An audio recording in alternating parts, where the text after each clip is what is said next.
গাফিলতি ক'লেতো প্ৰথম আপোনালোককে ক'ব লাগিব। আৰম্ভণিটো যেতিয়া আমি টিভিত যেতিয়া চাই আছিলোঁ, আপোনালোকে যি ধৰণে মানুহৰ সাক্ষাৎকাৰ লৈ আছিলে, আৰম্ভণিটোতো আপোনালোকৰ পৰাই হোৱা বুলি ক'ব লাগিব। মই ক'লো প্ৰথম এইটোকে ক'ম যে আপোনালোকে যদি মানুহক মাতি মাতি আনি ইণ্টাৰভিউ নল'লেহেঁতেন, ঘটনা নঘটিলে। মানে কোনো নহয় যে প্ৰথম যদি এইকাৰণে মোক এইটো বিষয়ে সুধিব নালাগে, সুধিলে মই আপোনালোককে ক'ব লাগিব। কাৰণ প্ৰথম আৰম্ভণিটো ইয়াততো 10জন মানুহো গোট খোৱা নাছিল। আপোনালোকে মানুহ মাতি আনি আনি যেতিয়া ইণ্টাৰভিউ লোৱা আৰম্ভ কৰিলে, মইতো টিভিত গোটেই বস্তুটো চাই আছিলোঁ, তাৰ পৰাই ঘটনাটোৰ সৃষ্টি হ'ল। পুলিচৰতো ইনফৰমেশ্যন থাকিব নোৱাৰে, কাৰণ কোৰ্টে অৰ্ডাৰ দিয়াৰ পিছতহে তেখেতক আমি আনিবলগীয়া হ'ল। কোৰ্টে যে অৰ্ডাৰ দিব যে অমুক জেলত লৈ যাব লাগে, তমুক জেলত লৈ যাব লাগে, সেইটোতো আমি নাজানিছিলোঁ। আইনে 9:30 বজাত অৰ্ডাৰ দিছে, গতিকে যিখিনি হৈছে 9:30 বজাৰ পিছত হৈছে। গতিকে প্ৰথম যদি জুডিচিয়েল ইনকুৱাৰী হয়, প্ৰথমটো আপোনালোককে সুধিব যে আপোনালোকে যিখিনি মানুহক গোটাই গোটাই উত্তেজিত কৰি যিটো ইণ্টাৰভিউ লৈ আছিল, কিন্তু এইটোলৈকে আমি যাব খোজা নাই। আপোনালোকে লাষ্টত আপোনালোকে দলঙৰ তলত সোমাবলগীয়া হ'ল। আপোনালোকৰেও শিলৰ পৰা আপোনালোকেও নিৰাপত্তা নোপোৱা হ'ল, আপোনালোকৰ গাড়ীও জ্বলাই দিলে। সেইকাৰণে মই ভাবোঁ যে এতিয়া আমি কোন দোষী কোন নিৰ্দোষী যোৱাৰ কাৰণে মেজিষ্ট্ৰেট ইনকুৱাৰী হ'ব, তেওঁ চাব। কিন্তু প্ৰথম অৱস্থাততো ইয়াত একো নাছিলে। গতিকে গোটেইখিনি আপোনালোকে জানে, আপোনালোকে মোক সোধাতকৈ আপোনালোকে নিজেই জানে কি হৈছিল। মানে অনুৰাগীসকলক গমটো কোনে দিলে? অনুৰাগীটো আমিও অনুৰাগী, আপুনিও অনুৰাগী, অনুৰাগীততো কোনো কথা নাই।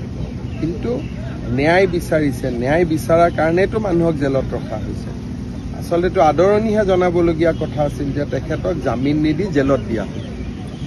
কথাটো প্ৰচাৰটোৱে ভুলকৈ হ'ল নহয়, যে এজন অভিযুক্তই 15 দিন লকআপত থকাৰ পিছত ইউজুৱেলি কোৰ্টে জামিন দিয়ে। সিদিনাখন কোৰ্টে জামিন নিদি তেওঁলোকক জেলত পঠাই দিলে। তাৰমানে ন্যায়ৰ প্ৰক্ৰিয়াটোত আমি বিজয়ী হলোঁ। আমি বিজয়ী হোৱা কথাটো নকৈ আপোনালোকে পৰাজিত হোৱা ধৰণৰ কথাটো কৈ দিলে। আৰু সাধাৰণতে কি হয় আপোনালোকে জানে যে মাৰ্ডাৰ কেছ হওক, কিবা কেছ হওক, 10-15 দিন পিছত আসামীয়ে বেইল পায়। সিদিনাখন আসামীয়ে বেইল নাপালে, তেওঁক জেলত পঠিয়ালে। জেলত পঠিওৱা বস্তুটো আমি এনেকুৱা কৰি দিলোঁ যেন জেলত পঠোৱাটো ভুল হ'ল। গতিকে এই পৰিৱেশবিলাক পিছত 3-4 মাহ পিছত অসমৰ মানুহে আমাৰ সকলোৰে ভূমিকাবিলাক পৰ্যালোচনা কৰিব। আদালতকতো আমি সিদিনা ধন্যবাদহে দিব লাগিছিল যে এওঁলোকক জেলত পঠিয়ালে বুলি, জামিন নিদিলে। আদালতক ধন্যবাদ দিয়াৰ পৰিৱৰ্তে আমি হুলস্থুল লগাই দিলোঁ। জামিন পালেহে হুলস্থুল লগাব লাগিছিল। তেওঁলোককতো জামিন দিয়া হোৱা নাই, জেলতহে দিছিলে। আৰু জেলত আহোঁতে আমি ভালহে পাব লাগিছিল ন্যায় বিচৰা মানুহখিনিয়ে যে এওঁলোকক আদালতে জেলত নিক্ষেপ কৰিছে। কিন্তু গোটেই অসমতে কথাটো এনেকৈ উলিয়াই দিলে। আমাৰ ডেকা ল'ৰাবিলাকতো আপোনালোকে জানে আৱেগিক হৈ আছিলে। সেইকাৰণে ডেকা ল'ৰাখিনিক আমি কেনেকৈ পৰিচালনা কৰিম আমাৰ ওপৰত নিৰ্ভৰ কৰে। আৱেগিকটো আমি কৰিব পাৰিম, কিন্তু আজি যি 2জন ল'ৰা আক্ৰান্ত হৈ আছে, মাক দেউতাকৰ কষ্টটো আমিতো উত্তেজিত কৰাসকলে বুজি পোৱা নাই, মাক দেউতাকেহে বুজি পাই আছে। গতিকে ডেকা ল'ৰাখিনিক সঁচা কথা কোৱা দায়িত্বটো আমাৰ হয়নে নহয়, যে ভাৰতীয় গণতন্ত্ৰত ন্যায়ৰ প্ৰক্ৰিয়াটো কেনেকৈ আগবাঢ়ে। পুলিচে ইনভেষ্টিগেশ্যন কৰে, চাৰ্জশ্বিট দিয়ে, কোৰ্টে বিচাৰ কৰে, কোৰ্টে শাস্তি দিয়ে। কিন্তু আমি মানুহখিনিক ন্যায়ৰ প্ৰক্ৰিয়াটো বুজাই দিব লাগিব নে নাই? আজিতো গাঁৱৰ ৰাইজে তেওঁলোক কোনো, মই নাভাবোঁ যে কোনোবা কলেজৰ প্ৰফেচাৰ, কিন্তু গাঁৱৰ মানুহেতো ক'লে যে কাৰ্যপালিকা ন্যায়পালিকা তাৰ যিটো স্তৰ আছে। সিদিনাখন মইতো টিভিত দেখি আচৰিত যে মই ভাবিলোঁ জামিন হৈ গ'ল নেকি। মই ফোন কৰি আছোঁ, ইমান হুলস্থুল কৰি আছে, এওঁলোকক জামিন দিয়া হ'ল নেকি। পিছত গম পালোঁ জামিন দিয়া হোৱা নাই, জেলতহে দিছে। জেলত দিওঁতে আমি কিয় উত্তেজিত হ'বলগীয়া হ'ল? জামিন দিলেহে উত্তেজিত হ'ব লাগিছিলে। সেইটো নহয়, মই লাঠি চাৰ্জলৈকে যোৱাই নাই। গোটেই অসমতে যি মানুহক আমি টিভি ষ্টুডিঅ'ত বহি উত্তেজিত কৰিলোঁ, মই বাক্সালৈকে অহাই নাই, মই টিভি ষ্টুডিঅ'ৰ কথা কৈছোঁ।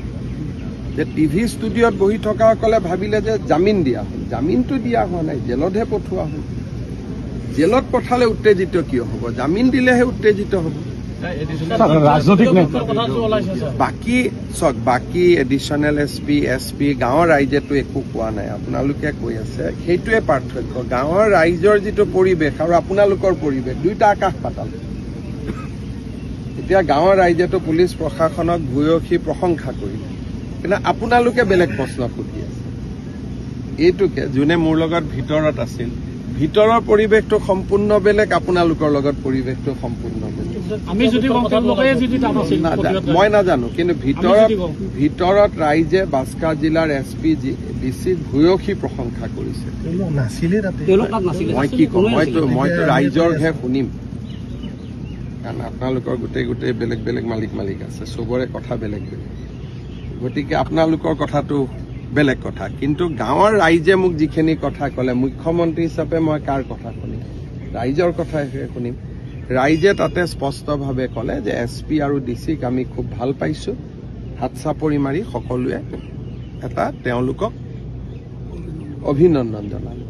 এই মাত্ৰ 1 মিনিট পিছত আপোনালোকে বেলেগ প্ৰশ্ন সুধি আছে। মই একোৱে ক'ব ইয়াত অহা নাই, মই এইটোকে ক'ব আহিছোঁ যে গাঁৱৰ ৰাইজৰ দুখৰ দিনত মই মুখ্যমন্ত্ৰী হিচাপে, বিশেষকৈ এইখিনি চব আমাৰ ৰাইজ, মই তেওঁলোকৰ দুখৰ দিনত তেওঁলোকৰ লগত থিয় হ'ব লাগে। 2জন যুৱকৰ চিকিৎসাৰ ব্যৱস্থা কৰিব লাগে। যি ল'ৰা ছোৱালী ভয়ত ইফালে সিফালে ঘূৰি আছে তেওঁলোকক উভতাই আনিব লাগে, যাতে পঢ়া শুনা বা ভাল পৰিৱেশ এটা হ'ব পাৰে। গতিকে মোৰটোক চিন্তাটো গঠনমূলক, বাকী আপোনালোকৰ বিলাক পাতি থাকিম। ইয়াত আৰু বেলেগ কথা অসমবাসীক কি আহ্বান থাকিম বিচাৰ আপোনাৰ? মই অসমবাসীক এইটোৱে আহ্বান জনাম যে ভাৰতৰ ন্যায়পালিকাৰ ওপৰত আমি বিশ্বাস ৰাখিব লাগে। চৰকাৰে ভুল কৰিলেও ন্যায়পালিকাই ভুল নকৰে। যদি ময়ো ভুল কৰোঁ, ন্যায়পালিকাই ভুল নকৰে। হাইকোৰ্টেও তদন্ত আৰম্ভ কৰিছে আৰু পুলিচৰো তদন্তৰ প্ৰতিবেদন খুব সোনকালে ন্যায়পালিকাই পাই যাব। আৰু আমি গণতান্ত্ৰিক দেশৰ ৰাইজ হিচাপে ভাৰতৰ ন্যায়পালিকাৰ ওপৰত বিশ্বাস ৰাখিব লাগে। অসম চৰকাৰে অলৰেডি সিদ্ধান্ত লৈছে যে এই গোচৰটো ফাষ্ট ট্ৰেক কোৰ্টত হ'ব, তাৰমানে প্ৰতিদিনেই শুনানি হ'ব। ফাষ্ট ট্ৰেক কোৰ্টৰ উদ্দেশ্য কি, যে আজি এটা দিন দিলে 1 মাহ পিছত দিন আহিলে এইটো নহয়, প্ৰতিদিনেই শুনানি হ'ব। গতিকে ন্যায় আমি সোনকালে পাই যাম। সেইকাৰণে মোৰ এটাই অনুৰোধ যে মুখ্য ন্যায়াধীশ ডাঙৰীয়াই ফাষ্ট ট্ৰেক কোৰ্ট এখন গঠন কৰক, আমি অনুৰোধ জনাম। ইতিমধ্যে কেবিনেটত সিদ্ধান্ত হৈছে, আমি নিৰ্দিষ্ট সময়সীমাৰ ভিতৰত চাৰ্জশ্বিট দিম। ন্যায়পালিকাই তদন্তৰ প্ৰতিবেদন আৰু বাকী সাক্ষীৰ ওপৰত এটা প্ৰক্ৰিয়াৰে ডেফিনেটলি আমাক সকলোকে ন্যায় দিব। যেহেতু ন্যায় পাব বুলি আপোনালোকে ময়ো জুবিন অনুৰাগী, আমিও জুবিন অনুৰাগী বুলি কৈ আমি কৰিব লাগিব। আমি এটা কৰিব এইটো কাৰণে লাগে যে জীৱিত কালত জুবিনৰ অনুৰাগীসকল বেলেগ আছিল। তেওঁৰ পৰলোক প্ৰাপ্তিৰ পিছত এনেকুৱা এচাম জুবিন অনুৰাগীৰ সৃষ্টি হৈছে যিসকলে জীৱনকালত জুবিন গাৰ্গক পদে পদে সমালোচনা কৰিছে। গতিকে এতিয়া সময় হৈছে জুবিনৰ প্ৰকৃত অনুৰাগীসকল ৰাজপথত ওলাই আহে। কাৰণ যিসকল জুবিনৰ অনুৰাগী নামত ওলাই আছে তেওঁলোকে ৰাজীৱ শদিয়াৰ মৃত্যুৰ পিছত জুবিনক কেনেকুৱা বাক্যবান ব্যৱহাৰ কৰিছিল আপোনালোকে এবাৰ চাব। ভূপেন হাজৰিকাৰ মৃত্যুৰ পিছত জুবিনক কেনেকৈ সমালোচনা কৰিছিল তাক আপোনালোকে চাব। যোৱা এমাহ ধৰি জুবিনক জীৱনকালত ভাল পোৱাসকল পিছ পৰি থাকিল। যোৱা এমাহ ধৰি জুবিনক মৃত্যুৰ পিছত ভাল পোৱাসকল ওলাই আহিলে।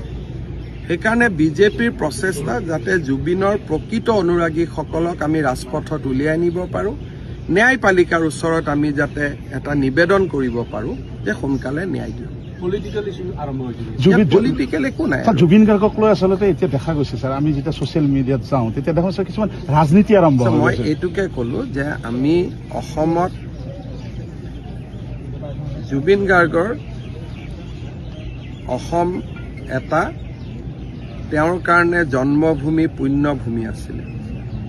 এই অসমখনত শান্তিৰ পৰিৱেশ ৰক্ষা কৰাটো জুবিনে জীৱনকালত বিচাৰিছিলে আৰু মৃত্যুৰ পিছত জুবিনৰ প্ৰতি ডাঙৰ শ্ৰদ্ধা হ'ব যদি আমি অসমখনক শান্তিৰ পৰিৱেশত ৰাখি আমি অসমখনক উন্নয়নৰ পথত আগুৱাই লৈ যাব পাৰোঁ তাতকৈ জুবিনৰ প্ৰতি ডাঙৰ শ্ৰদ্ধা একো হ'ব নোৱাৰে ডেকা ল'ৰা ছোৱালীয়ে চাকৰি পাওক কৰ্মসংস্থাপন পাওক জুবিনৰ অনুৰাগীসকলে জীয়াই থকাৰ সাহস পাওক আৰু যিখন অসম জুবিনে মোৰ অসম বুলি কৈছিল সেইখন অসমক যাতে আমি ধৰি ৰাখিব পাৰোঁ বাকী ৰাজনীতিটো ইলেকশ্যন আহিলে ৰাজনীতি হ'ব যোনে যি ৰাজনীতি কৰে কৰি থাকিব কিন্তু আমাৰ লক্ষ্য হ'ল যে জুবিনক লৈ জুবিনে আধৰুৱা যি কাম কৰি এৰি থৈ গ'ল তাক সম্পূৰ্ণ কৰা এইটো হ'ল আমাৰ কাম সেইটো কাৰণে আমি প্ৰত্যেক সমষ্টিত একোখনকৈ মিউজিক স্কুল মিউজিক কলেজ কৰিব খুজিছোঁ জুবিনৰ প্ৰতিমূৰ্তি কৰিব খুজিছোঁ বিজেপিৰ প্ৰত্যেকজন সদস্যই পৰিৱেশ দৃষ্টিকোণৰ পৰা নিজৰ ঘৰত একোডালকৈ নাহৰ গছ ৰোপণ কৰিব খুজিছে যাতে জুবিনক প্ৰত্যেকে নিজৰ ঘৰত ৰাখিব পাৰে নাহৰ গছডালৰ মাজেৰে আমি পজিটিভলি চিন্তা কৰিছোঁ আমাৰ গোটেই চিন্তাটো হ'ল ইতিবাচক আমি পজিটিভলি লৈ যাম আৰু বহুতবিলাক জুবিনৰ কথাৰ পৰা জীৱনৰ পৰা বহুত শিকিব পাৰি জুবিনে কৈছিল চ' মাষ্ট গ' অন অৰ্থাৎ অসমখন আগুৱাই থাকিব লাগিব ৰখি যাব নোৱাৰে আমি জুবিনে যিবোৰ কৈ গৈছিল তাকে আমি ৰূপায়ণ কৰাৰ চেষ্টা কৰি আছোঁ সেইকাৰণে জুবিনৰ প্ৰকৃত অনুৰাগীসকল এবাৰ ৰাস্তাত ওলাই অহাৰ প্ৰয়োজন আছে মৃত্যুৰ পিছত হোৱা অনুৰাগী এতিয়া ইয়াতে এজনে গ্ৰেপ্তাৰ হৈছে ঘটনাত তেওঁ সুধিছে তই গান শুনিছিলি নেকি বোলে মই গান টান শুনা আপোনালোকে ভিডিঅ'ত দেখা পাইছে আৰু মানুহজনে সিদিনাখন তেওঁ সন্মুখত থাকিলে পিছত ক'লে যে ন্যায় দিব লাগে তেতিয়া পুলিচে কি ন্যায় দিব লাগে বোলে চবেই ন্যায় দিব লাগে কাৰণে ময়ো ন্যায় দিব লাগে বুলি কৈছে বোলে তই জুবিনৰ গান কেতিয়াবা শুনিছিলি নেকি বোলে শুনা নাই সেইকাৰণে মৃত্যুৰ পিছত হোৱা অনুৰাগীসকল আৰু মৃত্যুৰ আগতে থকা অনুৰাগীসকল এইটোৱে হৈছে আটাইতকৈ ডাঙৰ পাৰ্থক্য আজিতো আন্দোলন শেষ হৈ যাব যদি হিমন্ত বিশ্ব শৰ্মাই পদত্যাগ কৰি দিয়ে 50% আন্দোলন আজিয়ে শেষ হৈ যাব আৰু যদি গৌৰৱ গগৈক মুখ্যমন্ত্ৰী পাতি দিয়ে বাকী 50% আন্দোলনো শেষ হৈ যাব এই আন্দোলনটোৰ উদ্দেশ্য জুবিনক ন্যায় দিয়া নহয় এই আন্দোলনটোৰ উদ্দেশ্য হৈছে যে 4.5 বছৰ একো সুযোগ পোৱা নাছিলোঁ আজি এটা সুযোগ পাইছোতো আমি সুযোগটো ব্যৱহাৰ কৰিব লাগে সেইকাৰণে বিজেপিয়ে প্ৰকৃত অনুৰাগীসকলক লৈ জুবিন যাতে মৃত্যুৰ পিছতো শ বছৰ জীয়াই থাকিব পাৰে সমাধি ক্ষেত্ৰ নিৰ্মাণ বা জুবিন ক্ষেত্ৰ নিৰ্মাণ কালি কমিটিৰ বৈঠক হৈ গ'ল আমিও জুবিন ক্ষেত্ৰই কৰি দিম কোনো কথা নাই গতিকে এই স্থায়ী কামবিলাক কোনে হাতত লৈছে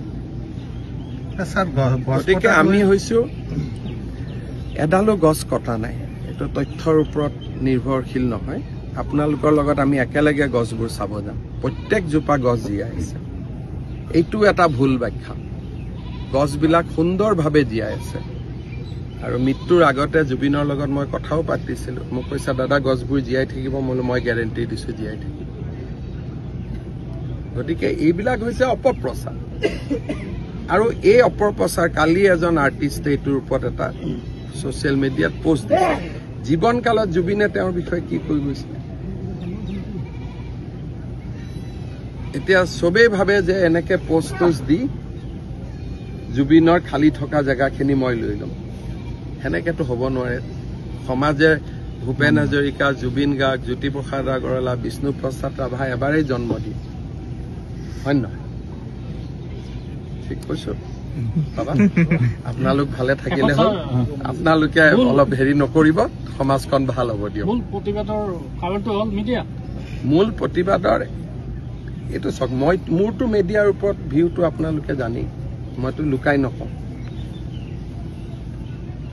লুকাই নকওঁৱেই যে আপোনালোকৰ যিবিলাক ৰোল সেইটোতো ভূমিকাটোৰ ওপৰত অসমত আলোচনা হোৱাৰ প্ৰয়োজনীয়তাটো আছেই এইটোতো মই চবত কৈ থাকোঁ সকলো মিডিয়া বুলি মই নকওঁ কিন্তু এটা যে বাবাৰে নাম কি নাম বাবা দে এতিয়া বাবাই কৈ আছে প্ৰশ্ন সুধে তাৰ ভিতৰত বেলেগ বাহিৰত এটা বেলেগ হ'ল নে নাই ভিতৰৰ আলোচনাটো আপোনালোকে মাইকত শুনিছে সেইটো আলোচনা আৰু এইটো আলোচনা বেলেগ হ'ল নে নাই? কিন্তু সাংবাদিকে ছাৰ মানুহ মাতি অনা নাই কাৰো দিয়ক, মই নিজে দেখিছো ভাই, ঘৰৰ পৰা মাতি অনা নাই ছাৰ। সিদিনাখন ঘৰৰ পৰা অনা নাই, কিন্তু সিদিনাখন আপোনালোকে নিজেও জানে আৰু মোক আৰু কিয় কোৱাই থাকে, ঘটনাটো ভাল পৰিৱেশত আহিছে, গতিকে ভাল পৰিৱেশত থাকক। পিছত সাংবাদিকসকলকো মই দেখিছো এই ভিতৰত সোমাই গৈছে, কালভাৰ্টৰ তলত সোমোৱা DY 365 গাড়ী জ্বলোৱাৰ পিছত মই এইটো আমি ছাৰ এই বিষয়টো অলপ দুখ পাইছো, কাৰণ আমি মাতি অনা নাই কাকো।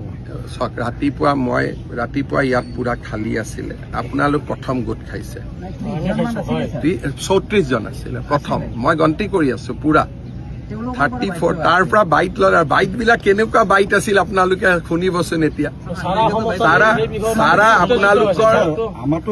আপোনালোকে ৰেকৰ্ডিং খিনি নিজে শুনিব, মই একো নকওঁ, আজি কৈতো লাভ নাই। আপোনালোকে ৰেকৰ্ডিং খিনি, সেই সময়ত লোৱা ইণ্টাৰভিউ খিনি আপোনালোকে নিজে শুনিব। এই যুৱক দুজন যদি আজি আঁতৰি গ'লহেঁতেন পৃথিৱীৰ পৰা, নৈতিক দায়িত্বটো সকলোৰে থাকে, নৈতিক দায়িত্বটো সকলোৰে থাকে। মুখ্যমন্ত্ৰী হিচাপে মোৰ থাকিব, গৃহমন্ত্ৰী হিচাপে মোৰ থাকিব, পুলিচৰ থাকিব, সকলোৰে থাকিব, কিন্তু ক'ৰবাততো নৈতিক দায়িত্ব আমাৰো থাকিব। বেয়া মোক কিয় লাগে, আপোনালোকে নিজে শুনকচোন। মোৰতো কাৰো লগত শত্ৰুতা নাই।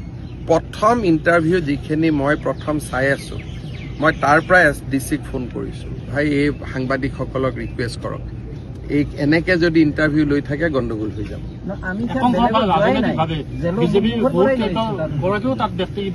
বিজেপিও আছে, সেইকাৰণে কৈছো যে ইয়াত যেতিয়া এই গাঁওখনতো গোটেই বিজেপি, এই গাঁওখনে যোৱা BTC ইলেকশ্যনত 100% বিজেপিক ভোট দিছে। সেইকাৰণে মই বিজেপি এটা শব্দওতো মই কংগ্ৰেছক আক্ৰমণ কৰা নাই, কৰিছো জানো? আধা ঘণ্টা কথা পাতিলো, মই ৰাজনীতি কৰাই নাই। কাৰণ যদি মানুহক আমি কৈ দিওঁ ডেকা শক্তি, ডেকা তেজ, ল'ৰা ছোৱালীখিনি ভাবি ল'লে যে কিবা গভৰ্ণমেণ্টে এওঁলোকক জামিনে দি দিলে নেকি, যি ধৰণে আমি কৰিলো, জেলতহে পঠাইছে। ক'ব লাগিছিল যে আজি এটা ন্যায় প্ৰক্ৰিয়াত ডাঙৰ বিজয়, আদালতে তেওঁলোকক জামিন নিদিলে, জেলত পঠিয়ালে। যদি আমি ক'লোহেঁতেন জেলত পঠোৱালে, তেতিয়া ইয়াত ক'লে 5 ষ্টাৰ জেল, অমুক জেল, ভচুক জেল, ইয়াত এয়াৰ কণ্ডিশ্যন আছে, অমুক আছে, এইবিলাক যিবিলাক উলিয়ালে, আজি সিহঁতি একযোৰ কাপোৰতে আছে, মাটিত শুই আছে, পকাত শুই আছে। এতিয়া তেওঁলোক গোটেই কেইজনে, আজিতো কোনেও দেখুওৱা নাই যে আজি ইমান দিন মাটিত শুই আছে, তাৰ ভিতৰত বিচনা এখনো নাই। যাব, আপোনালোককো লৈ যাম, ভিডিঅ' কিয় ল'ব নিদিব, আপোনালোকে ভিডিঅ' লৈ যাব। তেওঁলোকে আজি মাটিত শুই আছে, এযোৰ কাপোৰ পিন্ধি আছে, ঘৰৰ মানুহ পৰ্যন্ত আহি লগ কৰিব পৰা নাই, যি কাৰণে নহওক দিয়ক। গতিকে যেতিয়া সঁচা কথাখিনি আমি যদি ৰাইজক জনাওঁ যে জুবিনৰ ঘটনাৰ লগত জড়িত এজনকো আজি 16-17 দিন হৈ গ'ল আমি জামিন ল'ব দিয়া নাই, পজিটিভ কথাখিনি ক'লে যুৱকসকলটো আশ্বস্ত হ'ব। এতিয়া যুৱকসকলৰ মোৰ ওপৰতো খং আছে যে ন্যায় দিয়া নাই, কিন্তু ন্যায় আমি যে দি আছো, জামিন ল'ব দিয়া নাই। এটা এটাকৈ চবক ধৰি আনিলো, চবে জেলত সোমাই আছে। আপোনালোকে যদি কথাখিনি পজিটিভ কয়, কালিৰ পৰাই পজিটিভ হৈ যাব যে হিমন্ত বিশ্ব শৰ্মা চৰকাৰে আজিলৈকে এজনকো জামিনত ওলাব দিয়া নাই। উল্টাহে কৈ থাকে এই সুপ্ৰিম কোৰ্টত কেছ কৰিলে, কেছ হোৱাই নাই, লগাই দিলে বোলে এইখন জেলত তেওঁলোকক এয়াৰ কণ্ডিশ্যন ৰুমত ৰাখিব, বোলে এইখন 5 ষ্টাৰ। এজনে ড্ৰোনৰ পৰা ওপৰত ফটো ল'লে, লৈ কৈ দিলে এইখন ৰিজৰ্ট। হ'ব পাৰে নেকি কওকচোন? জেলটো জেল, এই নতুনকৈ জেল বনোৱাৰ কাৰণে নতুন নতুন লাগি আছে, কিন্তু ৰেজৰ্ট হ'ব পাৰে নেকি জেল? লকআপ ৰেজৰ্টত থাকে নেকি? মইতো নিজে জেলখন চাই গৈছো, আপোনালোকো মোৰ লগত আছিল। এখন ৰেজৰ্ট হ'ব পাৰে নেকি কওকচোন? বাক্সাত নানিলে বিতৰ্কিত ব্যক্তিকটো ধৰক 14 বছৰ কাৰাদণ্ড হ'ল, ক'ত ৰাখিম? অসমৰ কোনোবা এখন জিলাতেতো ৰাখিব লাগিব। চেণ্ট্ৰেল জেলত থাকিলে গুৱাহাটীৰ মানুহ যদি ওলাই আহে, এতিয়া ভগাই যোগাই ৰাখিব লাগিব। নাই, আদালতে কালি ধৰক শাস্তি দিলে যে জুবিন গাৰ্গৰ ঘটনাৰ লগত জড়িত শ্যাম কানু মহন্ত, সিদ্ধাৰ্থ শৰ্মাক 14 বছৰ যাৱজ্জীৱন কাৰাদণ্ড দিয়া। ক'ত ৰাখিম? অসমৰ কোনোবা এখন জেলতেতো ৰাখিব লাগিব। তাৰমানে আপোনালোকে এনেকুৱা এটা পৰিৱেশ কৰি দিব যে এওঁলোকক অসমৰ জেলত ৰাখিব নালাগে। পশ্চিমবংগ জেলত গ'লে তাততো তেওঁলোকে যেনে তেনে মেনেজ কৰি ফূৰ্তিত থাকিব পাৰিব, কাৰণ তাততো জুবিন গাৰ্গৰ বিষয়েতো ইমান মানুহৰ নলেজ নাই। গতিকে শাস্তিটো অসমৰ মাটিতে দিব লাগিব নহয়, আৰু বাক্সাখনতো অসমৰ বাহিৰ নহয়। কাৰোবাক হাফলং দিছোঁ, কাৰোবাক বাক্সা দিছোঁ, কাৰোবাক চিৰাং দিম, কাৰোবাক নলবাৰী দিম, মঙলদৈ দিম। একেলগে থাকিলে আকৌ ক'ব যে ক্লাব কৰি ল'লে বুলি গোটেইকেইজনক একেলগে থকাৰ সুবিধা দিছে। কিবা এটাতো যি কৰোঁ তাৰে উল্টাটো ক'ব, যিটো কৰোঁ। গতিকে কি কম কওক, মোৰে দুৰ্ভাগ্য বুলি মই ভাবিছোঁ যে ধৰি আনিলোঁ, কোনেও নকয় যে গোটেই কেইজনক ৰেকৰ্ড সংখ্যক সময়ত ধৰি আনিলে, কোনেও নকয় যে হিমন্ত বিশ্ব শৰ্মাই ভাল কাম কৰিছে। তাৰপিছত জামিন ল'ব দিয়া নাই, কোনেও নকয় যে চৰকাৰখনে ইমান চেষ্টা কৰিছে। বোলে ছিংগাপুৰত যোৱা নাই, অফিচাৰ গ'ল ছিংগাপুৰত, সেইটোও নকয়। বোলে ছিংগাপুৰৰ অসমীয়া মানুহ অহা নাই, এতিয়া ৱাজিদ বোলাজনক বাদ দিতো চব আহি গ'ল। ভাল কথাকেইটাতো কোনেও নকয়। সমাধি ক্ষেত্ৰ বনাব ইমান ধুনীয়া কমিটি কৰি আমি আৰম্ভ কৰিলোঁ, কোনেও নকয়। কি ক'ব? সেইকাৰণে কৈছোঁ যে জুবিন গাৰ্গক ন্যায় বিচৰা ৰাইজ বেলেগ, আৰু এই সুযোগতে হিমন্ত বিশ্ব শৰ্মাক পদত্যাগ কৰাই দিওঁ, সেইটো 1 নম্বৰ। 2 নম্বৰ, এই সুযোগতে পাৰিলে এজনক মুখ্যমন্ত্ৰী পাতি দিওঁ। তেওঁলোকৰ টাৰ্গেট হ'ল সেইটো, কাৰণ জীৱনকালত গোটেই ষ্টেটমেণ্ট আছে, এজনেও জুবিনৰ ফেভাৰত নাছিলে। সেইকাৰণে ন্যায় বিজেপিয়ে দিব আৰু বিজেপিয়ে কৰিব, কাৰণ আমি জুবিনক মনৰ পৰা ভাল পাইছিলোঁ। সেইটোৱে কথা। সেইকাৰণে ন্যায় কাৰণে 100% ন্যায় হ'ব। ইয়াত ন্যায়ত কোনো ভয় খাবই নালাগে যে ক'ৰবাত ন্যায় নহ'ব। ন্যায় দিমেই, আৰু সেইটো মোৰ সংকল্প, ন্যায় দিহে দিম।